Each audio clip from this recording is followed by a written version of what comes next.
সবাইকে জানাই সরস্বতী পুজোর শুভেচ্ছা। আজকের বাড়িতে সরস্বতী পুজো হচ্ছে, তো জেঠুর বাড়িতে এখানে এসে দেখছি সুন্দর একটা আলপনা দেবে। আলপনাটা সত্যি আমার খুবই ভালো লেগেছে। তোমাদের কেমন লেগেছে সেটা আমাকে কমেন্ট বক্সে জানাবে। আর যারা অঞ্জলি দেবে, পুজোতে ডালা দেবে, তারা তো 6টা থেকে সমস্ত কিছু নিয়ে চলে এসেছে। আর এখানে সরস্বতী বসানো রয়েছে।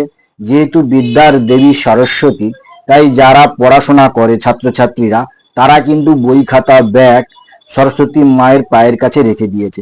এখানে এসে সবকিছুই দেখতে পাচ্ছি, কিন্তু একজনকে এখনো দেখতে পাচ্ছি না। এখন বাজে 7টা, 6টায় আসবে বলেছিল, 1 ঘন্টা হয়ে গেছে, এখনো এসে পৌঁছয়নি। কার কথা বলছি সেটা তোমরা বুঝতে পেরেছো, ঠিকই ধরেছো, পুরোহিত মশাইয়ের কথা বলছি। আর যারা অঞ্জলি দেবে তারা কিন্তু সকাল থেকে স্নান করে চলে এসেছে। আর এই হচ্ছে পুরোহিত মহাশয়।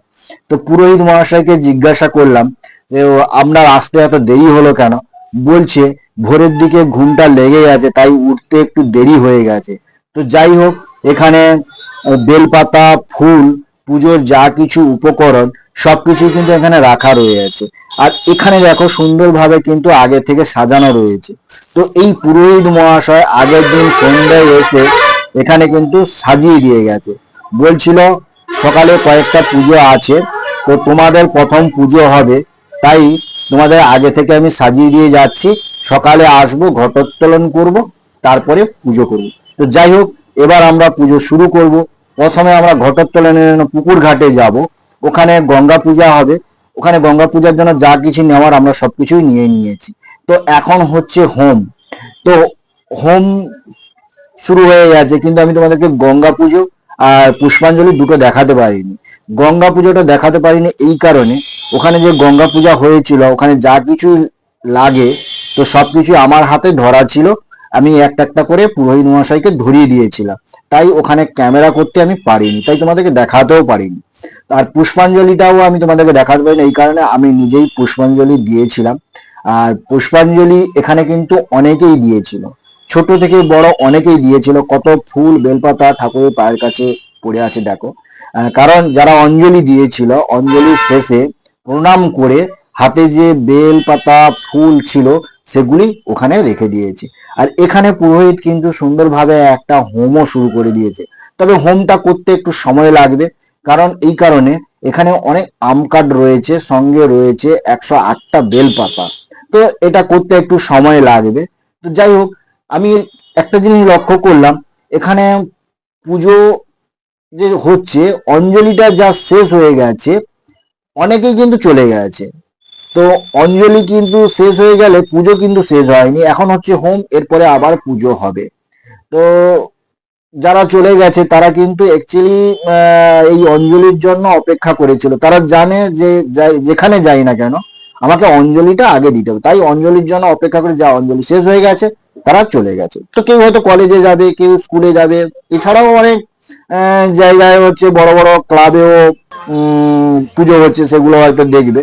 আর যারা যায়নি এখানে বসে তারা পুজো দেখছে। আর যখন হোম হচ্ছে তাই একটু সবাই গল্প করে নিচ্ছে, এখানে ভিডিও করছে। তো অঞ্জলি শেষে কেউ চলে গেছে, কেউ ভিডিও করছে, কেউ বসে গল্প করছে, পুজো দেখছে। হ্যাঁ, সবাইকে কিন্তু, যারা চলে গেছে এখনো আছে, সবাইকে কিন্তু বলে দেওয়া হয়েছে, যে জেঠু বলে দিয়েছে দুপুর 1টার সময় সবাই চলে আসবে, এখানে কিন্তু প্রসাদ খাবার ব্যবস্থা রয়েছে, সবাইকে কিন্তু আসতে হবে। তো সবাই আসবে অবশ্যই। আর এখানে বাচ্চা ছেলেরা অঞ্জলি দেওয়ার পর কিন্তু এরা কিন্তু বাজি পোড়ানোর জন্য ব্যস্ত হয়ে গেছে। কারণ বাচ্চা ছেলেরা সরস্বতী পুজো হচ্ছে, বাজি ফোটাবে না তা কোনোদিন হয় নাকি? তো ভয় করছে, কিন্তু বাজি ফোটাতে ছাড়ছে না।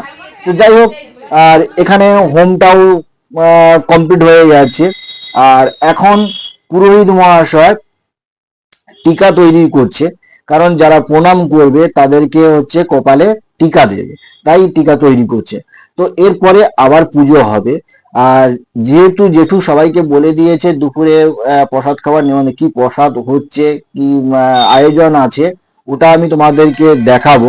তবে এখানে ওই যে আয়োজনের কথা বলেছে, আর ওখানে যে খাওয়ার ব্যবস্থা রয়েছে, কিন্তু এরাই কিন্তু ওখানে গিয়ে কাটাকুটি থেকে শুরু করে পূজারীকে হেল্প করা থেকে শুরু করে এরাই কিন্তু করবে।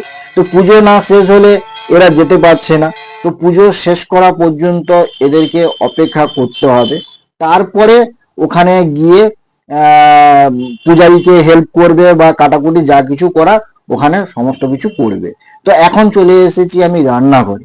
তো এসে দেখছি পূজারি কিন্তু একটা, আর ওভেনও দেখছি একটা, আর রান্নাটা কিন্তু কমপ্লিট করতে হবে কিন্তু একটা। তো সবই একটা একটা করে যেহেতু, আর শুরু যখন হয়েছে শেষ তো করতেই হবে। আর যেহেতু সবই একটা একটা, তো একটু সময় লাগবে। তবুও পূজারি বলছে যে একটা থেকে দেড়টার মধ্যে কমপ্লিট হয়ে যাবে। তো সেইভাবেই শুরু করতে হবে। আর এখন দেখো আমি হচ্ছে একটু খুন্তিতে কড়া নাড়ছি, কারণ পূজারি একটু উঠেই গেছে, আমাকে বলছে যে একটু খুন্তিটা কড়াই নাড়তে।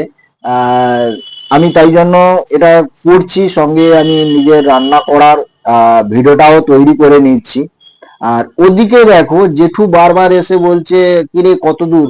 আমি তো বললাম যে জেঠু কোনো অসুবিধা নেই, একটা থেকে দেড়টার মধ্যে সমস্ত কিছু কমপ্লিট হয়ে যাবে। যারা আসবে তাদেরকে সঙ্গে সঙ্গে বসিয়ে দেওয়া হবে। তো পূজারিও আবার চলে এসেছে, পূজারীকে বলতে হলো, পূজারি বলছে হ্যাঁ একটা থেকে দেড়টার মধ্যে কমপ্লিট হয়ে যাবে। আরে আহ, একটু সময় লাগলেও লাগতে পারে, তো তবে চেষ্টা করছি তাড়াতাড়ি করে দেওয়ার জন্য। আর আমিও দেখলাম এখানে সমস্ত কিছু তো উপকরণ তৈরি করা রয়েছে, বেশিক্ষণ আশা করি সময় লাগবে না, ঠিক টাইমের মধ্যেই হয়তো রান্না হয়ে যাবে। টানটানা খিচুড়ি প্রসাদ। পুজোতে কিন্তু দুপুরে খাওয়ার যদি ব্যবস্থা করা হয়, খিচুড়িটাই হচ্ছে আমার সবচেয়ে ভালো, খিচুড়ি খুবই ভালো। আর এখানে কিন্তু পরিবেশন করা শুরু করে দিয়েছে, যারা এসেছিল তাদেরকে কিন্তু বসিয়ে দেওয়া হয়েছে, কারণ এরপরে পরপর সবাই আসতে থাকবে। এখানে পরিবেশন করার জন্য বেশি নেই, কম জনই আছে, তাই যারা যারা আসছে তাদেরকে বসিয়ে দেওয়া হচ্ছে। আর খিচুড়ির সঙ্গে রয়েছে বাঁধাকপির তরকারি রয়েছে, তারপরে পাঁপড় ভাজা রয়েছে, বেগুনি রয়েছে, চাটনি রয়েছে, সঙ্গে মিষ্টিও রয়েছে। তো এই ছিল জেঠুর বাড়ির সরস্বতী পুজোর আয়োজন। তো কেমন লাগছে সেটা আমাকে একবার কমেন্ট বক্সে জানাবে। সবাই পুজো দেখো, এনজয় করো, ভালো থেকো, সুস্থ থেকো।